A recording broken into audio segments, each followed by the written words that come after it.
directed to the presiding officer. Thank you. Thank you. Thank you. Let's be clear. It was stated in the opening that the redistricting, nonpartisan redistricting commission drew these lines and these maps. That's a false.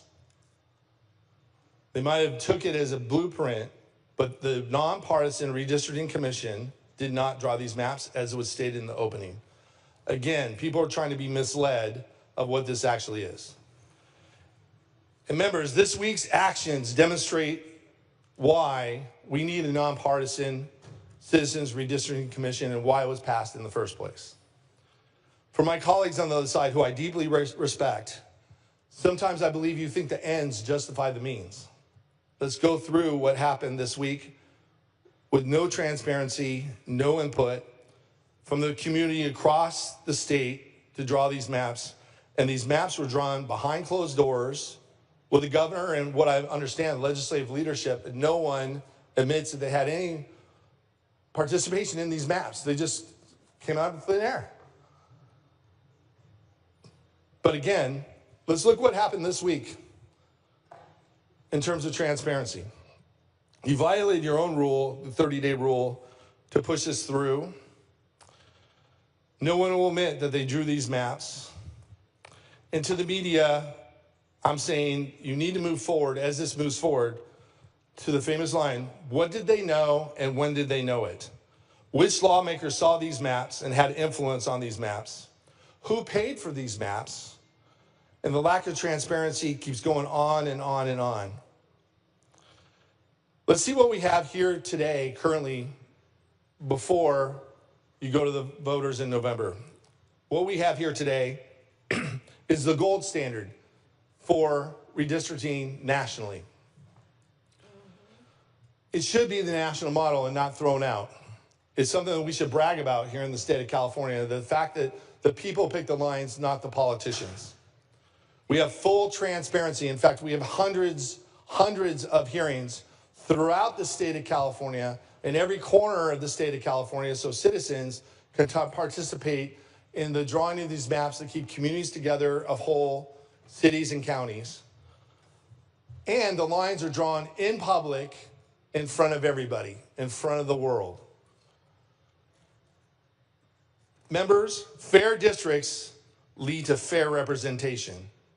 And if you pass this bill moving forward, and if it passes in November, which I don't believe it will, but if it does, what you're striving for is predetermined elections, meaning that there won't be one competitive race for Congress in California for the next 3 cycles.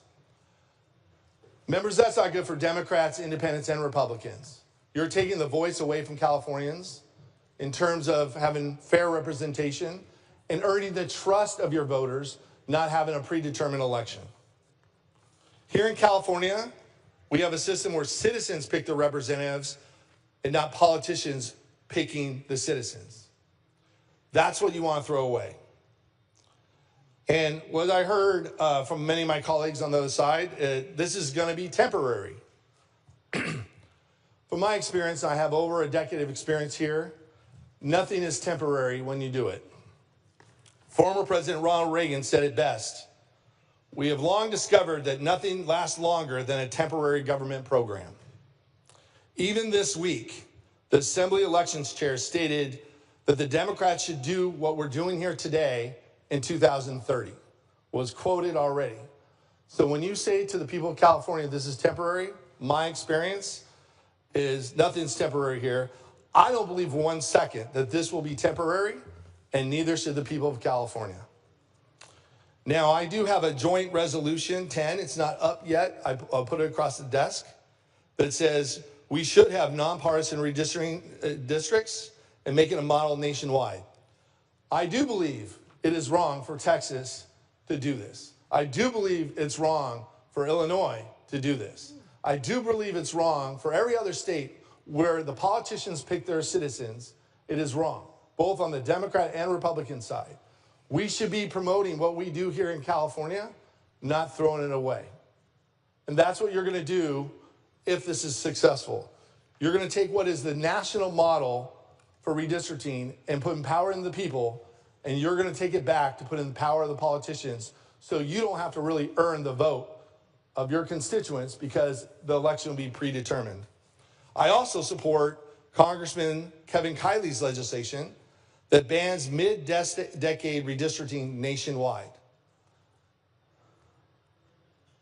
Members, I heard that Speaker Pelosi and other Democrats from the DCCC from California were here. What would be more constructive is that you jump on board to Kevin Kiley's bill, pass it on the national level, and therefore we won't have mid-decade redistricting. So members, again, going back to the census, 2020, there's been massive population shifts since 2020. And when you look at these maps, for example, Los Angeles has lost representation in the last 5 years, but under these maps, they pick up a seat. The Inland Empire has gained population over the last 5 years, but they lose a seat. And it's very clear in federal law that these districts have to be equal in representation. So if you use the 2020 census, as was stated here before us, this will be thrown out by courts because it is very crystal clear that the deviation that you have when you draw congressional districts is very, very small. And members, you know this is wrong. You know what you're doing today is wrong. You know it's not good for democracy in California. And you weren't elected by anybody. You weren't elected by the people of Illinois. You weren't elected by the people of Texas. You weren't elected by the people of New York or North Carolina. You were elected by the people of California. And you were elected to defend the Constitution. The Constitution, again, I believe my colleagues, whether you knew it or not, violated the oath of the Constitution that you swore to. And I do believe, I understand, but the ends don't justify the means. You know this is bad for independents, Democrats, and Republicans throughout the state of California. I want you to look deep inside your soul, and you know this is wrong moving forward. You know this is not good for democracy in California, and I'm urging your no vote. Thank you. Thank you. Madam President, may I respond? So, Would you like to respond in your close?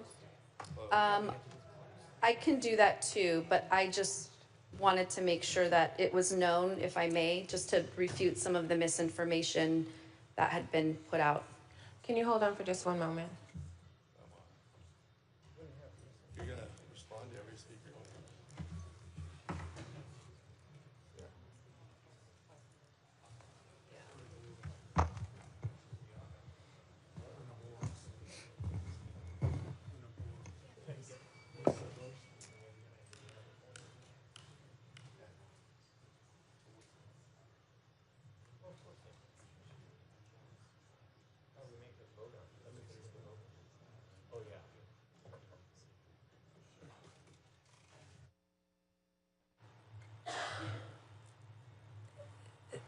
Senator Gonzalez, unless someone has asked you a specific question, which there was not a question, we're going to have you use those in your close. Okay.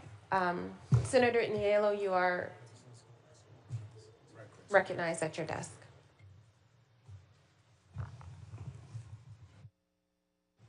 Thank you, Madam President. Members, I hope you will indulge me for a moment for a bit of digression into some political history. No misdirection, just the facts, ma'am. In 2008, Proposition 11 was put on the ballot to establish the Commission for Redistricting for state legislators, and I think also the BOE.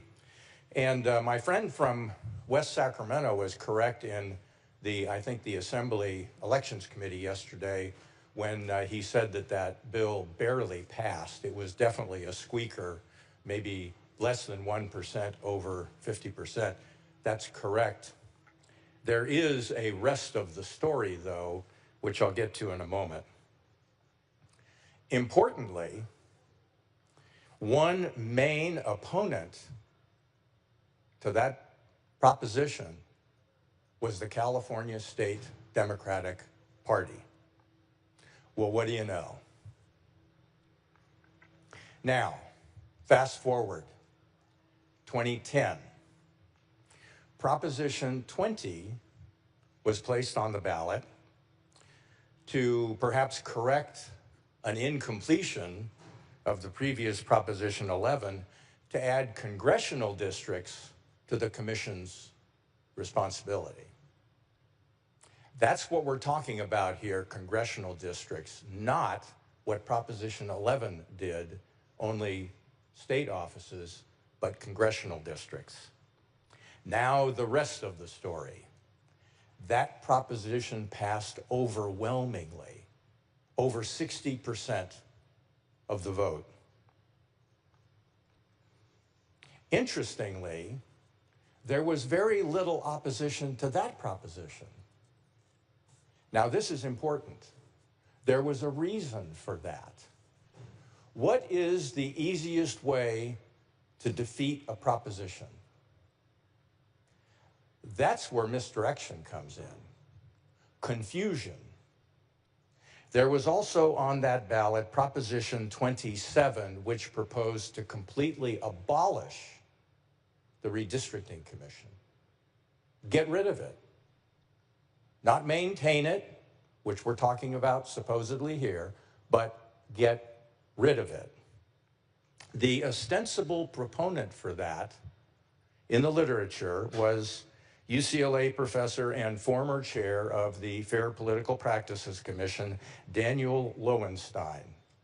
But he said the real sponsors were Democratic members of Congress. Well, what do you know? The contributors to that campaign, which ranged from $5,000 to $225,000, were Judy Chu, Anna Eshoo, Zoe Lofgren, Nancy Pelosi, Doris Matsui, our own colleague here from San Pedro, who was in Congress at the time, Linda Sanchez, and Adam Schiff, as well as a number of others who are no longer in Congress. The confusion didn't work. What was the result of that competing measure? It was defeated by almost an exact mirror image by which Proposition 20 passed. It was defeated with 60% saying no. So now comes a convenient opportunity, very convenient opportunity. Governor Newsom wants 5 more Democratic congressional seats, and Democrats see an opportunity for California taxpayers to pay for what they could not get with Proposition 27 in 2010. It has, after all, been reported that the DCC has been involved with the current effort. $250 million, or whatever the amount is, to fund this partisan effort to thwart the will of the voters is absolutely unacceptable. Members, just history, not misdirection. Those are just the facts, ma'am. I urge a no vote. Thank you. Senator Grayson, you are recognized at your desk. Thank you, Madam President. I do have a question to the author. Will the author take a question? Thank you very much. First, I have two questions. I'll just ask them both and then answer all in one. The first one is, the actions taken by Texas, are they permanent or temporary? And does Texas practice mid-cycle redistricting? And then, so that was a two-part question, the first one. The second question is, for redistricting bills, I believe there was some reference made to that. could there be, could the author elaborate on what was talked about as far as some redistricting bills that had been opposed? You may proceed. Thank you for the question. And yes, first question, Texas's actions, their action yesterday is actually permanent. There is no temporary aspect to the gerrymandering they just approved yesterday through their House.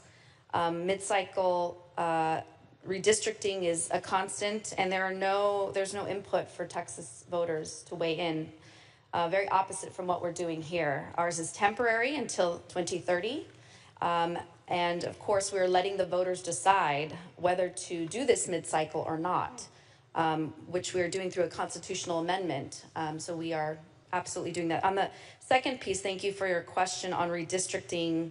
Now, as mentioned, just as of last year, there have been over 30 bills last year and up until going back to about 2014, where a number of bills had been presented in this body to support an independent redistricting commission in various parts of the state of California, in places like San Luis Obispo and Sacramento and Orange County, Riverside, Fresno, Kern, and all of those bills and efforts to establish an independent citizens redistricting committee in all parts of the state of California had been voted no by my colleagues on the other side of the aisle.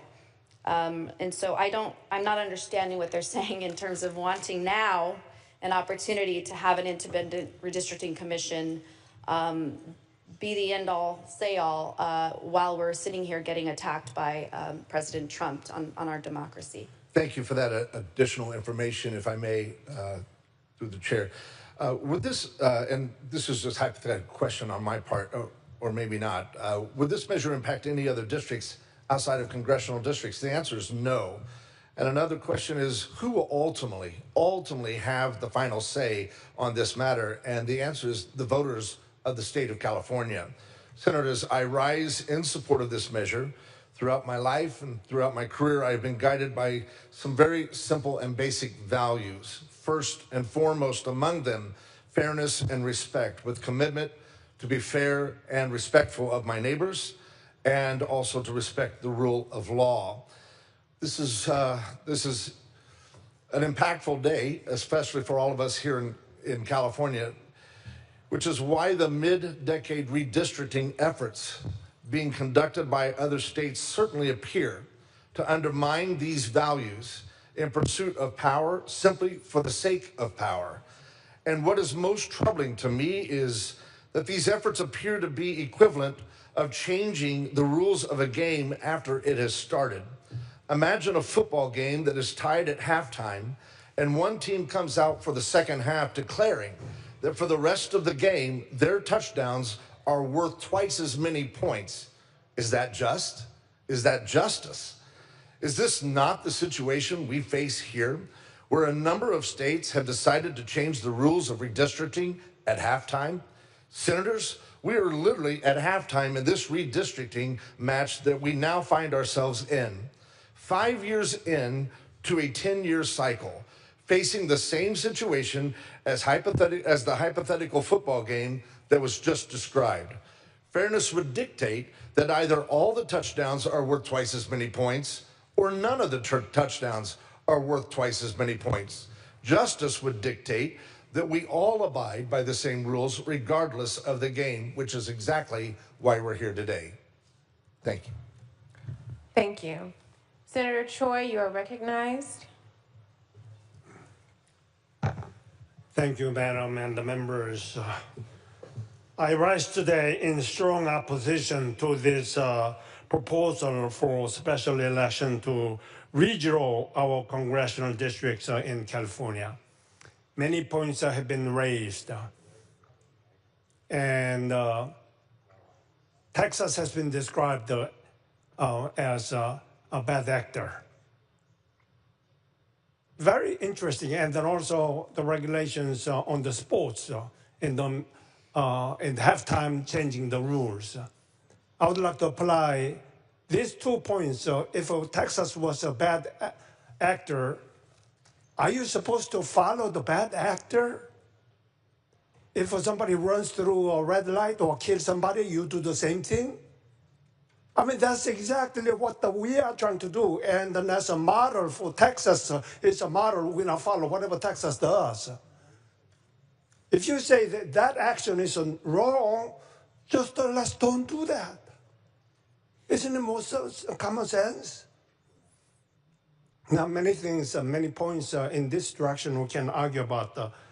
But let me focus on this measure is in another sense, not urgent item. It is not necessary. It is certainly not affordable.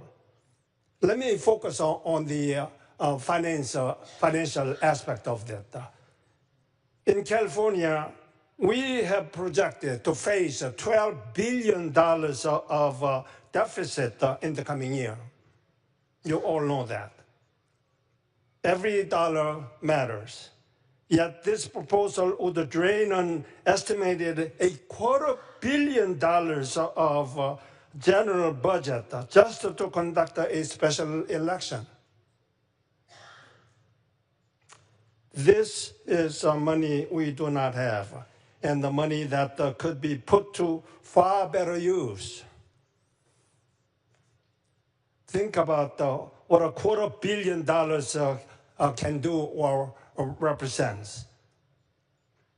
It could finance tens of thousands of child care slots for working families. It could support the financial aid for thousands of college students struggling with tuition. It could keep after-school programs and the mental health services available for our children. It can fund the public safety and the wildfire prevention programs at a time when California depends on them most. In order to help close the $12 billion state budget deficit, the supermajority decided to cut California peer-run worm line in Orange County, a key program that has provided a free 24/7 mental health service to millions of residents. That was only $5 million. I was hoping that you would agree to that, but it was cut off. And here, $250 million is just pocket money to spend on this unnecessary special election, special redrawing in the mid-decade. As a result, Orange County, where I represent the county worm line program, has laid off 127 staff members and is now facing to end operations completely. Think about the victims, the customers who have used this worm line and then also unburdened all the burdens that the 911 system is getting.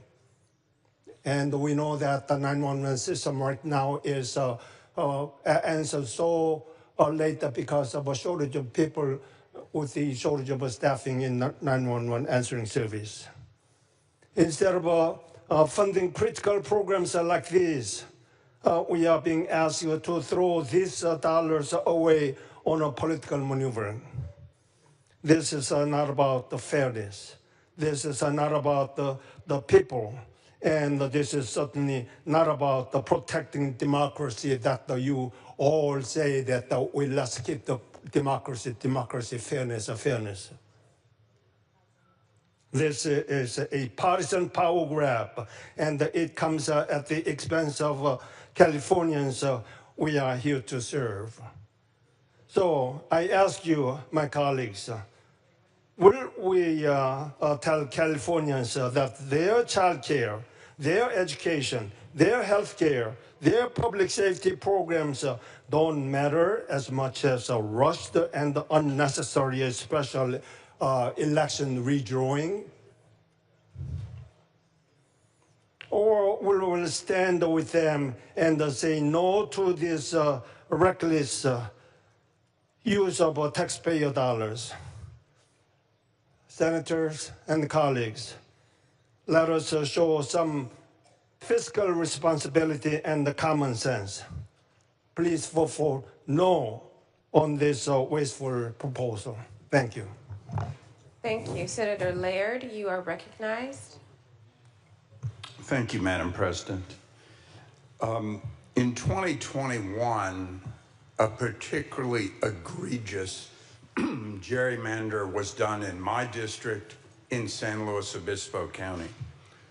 It was for the Board of Supervisors districts, and it was proposed by one party, a party that was losing registration, was no longer the party with the greatest plurality in that county.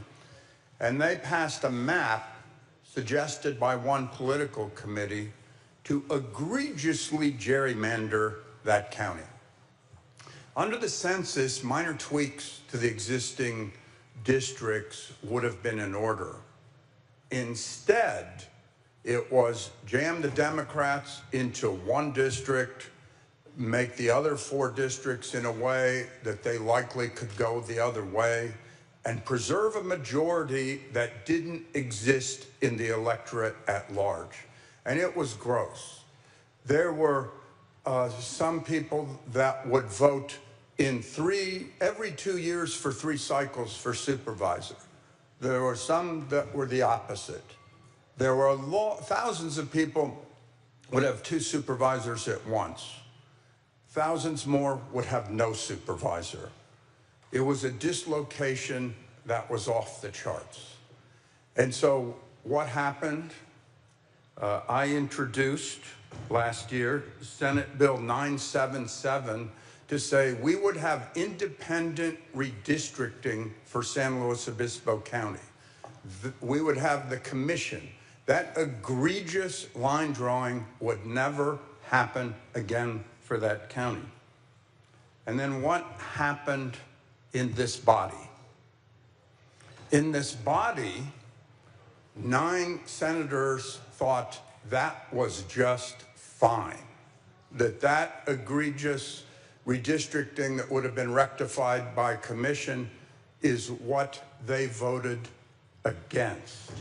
And it was said, just the facts on one speech, and then there were all the names that were given about those facts. Well, let me say in just the facts, it was senators from Jackson, Beaver, Bakersfield, San Diego, Sacramento, Yucaipa, and Murrieta that said, we are fine with egregious gerrymandering. We do not want a commission. We do not want fairness in redistricting. Let's be clear about that. So when it was said, what is known and when did we know it? In 2024, we knew that was an egregious redistricting, and 9 senators said it was just fine with them. It was said fair districts lead to fair representation, but 9 senators said not in San Luis Obispo County. It was said that politicians should not pick their voters, but was fine for 9 senators in San Luis Obispo County. It was said that we are witnessing a partisan power grab. We witnessed one there, and it was fine for 9 senators in San Luis Obispo County. So let's just call that what it is. We have born-again commission lovers here. They had a chance to have the fair redistricting in different parts of the state, and it was rejected. And so I just think it's fair to expose that level of partisanship, because that's what's going on. And I think now we have a national crisis and we are responding, and I ask for an aye vote on AB 604. Thank you. Senator Grove, you are recognized at your desk. Thank you, Madam President. Colleagues, I rise in opposition of this redistricting package, all 3 bills that are coming before us today to redraw congressional lines.